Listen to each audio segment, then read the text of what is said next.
Alright guys, we're going to show you how to properly change a tube on this bicycle.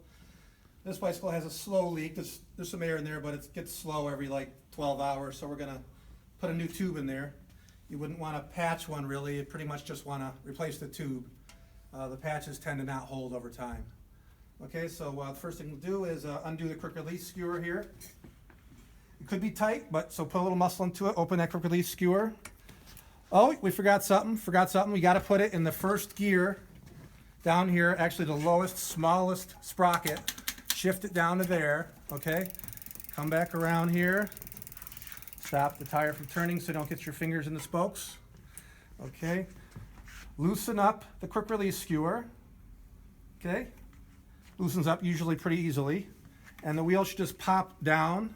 And if it doesn't, just loosen up the quick release bolt nut here, and it will give it a little bit more room to drop down. And then so the wheel will come down here just easily. In this case, the brake is open, so the tire can fit through. If not, you'd have to open the brake, which is right here. We'll show you how to open the brake on another video. So we're going to let this wheel drop down. You pull the derailleur back. See, I'm pulling the derailleur back with my hand so the wheel falls easier. Okay, we got that out of there. Just remove the chain there. Okay, now we're going to find some kind of object. Anything will do that'll let the rest of the air out of this tube here. Okay, there we go. So we're just letting the air out of the tube.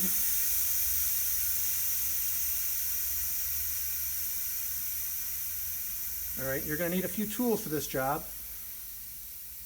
And the main tool is going to be a couple of tire levers.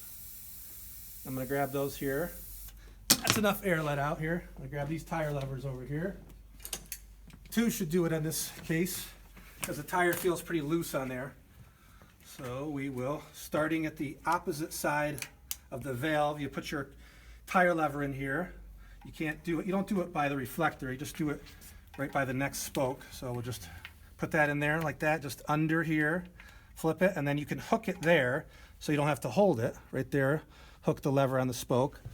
Come around on a few inches further over, hook the tire lever again there, and then lift it over like that. Now, that should be enough to make it loose enough so you can just sweep your tool around the tire.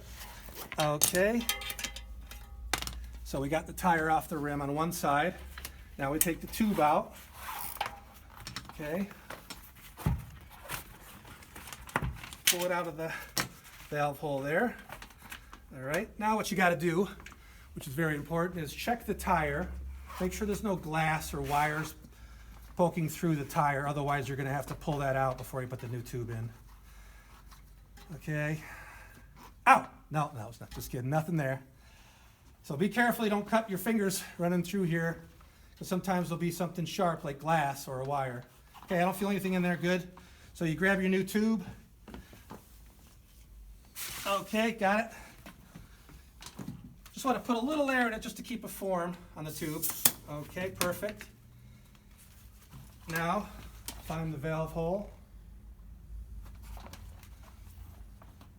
Put the valve through the valve hole. Push it all the way down. Pull it out here.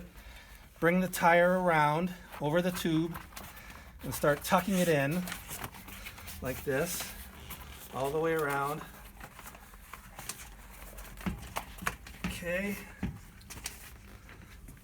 All right, now we're going to get this valve, bring it up and down a couple of times just to make sure that the tire seeds around the tube and tire here together. So then we keep putting this tire on here. Okay. You want to start putting the tire on around the valve and work it all the way around. Okay, we got it all worked around. It's good. So we'll put a little bit of air in here. Again, just kind of work the valve. Make sure you push it up all the way into the tire and back down to properly seed the tire right here so you get no bulge in there. A lot of people don't know that trick. That's a very important trick. Okay, so air it up. Before you fully air it, make sure the bead is properly seated on the rim evenly. So it looks good here. If it is not, then kind of just work it where you need to get the bead line nice and even around the whole tire, and finish your inflation. This tire goes up to 80 pounds, so we're going to put 80 pounds. This thing is set for 80 pounds. So I put it right to 80 pounds. There we go. Okay. Now we'll put it back on the bike. And when you do put the tire on, just make sure that you put the tire on the same direction as it's designed to be on, which is pointing towards the traveling of the bike. So you can see the arrows here kind of point forward, which means the tires go this way, pointing towards the direction you're riding. Okay, so we got that done. We didn't get that wrong. So now it's time to put it back on the bike. Put it on that smallest sprocket, the chain on the smallest sprocket. You come around here, you can see how it looks. Just like that. The chain on the smallest sprocket, and the bottom part of the chain coming around at the smallest sprocket. Pull that back, kind of comes up there and into the dropout. Close the dropout. Make sure you have a good amount of tension on the dropout, or on the quick release skewer in the dropout. Yes, that was nice and tight. You don't want this wheel slipping when you pedal, so you want to have plenty of tension on that quick release skewer there. And that's about it, my friends. One job done. Let's get on to the next one. Have a good one.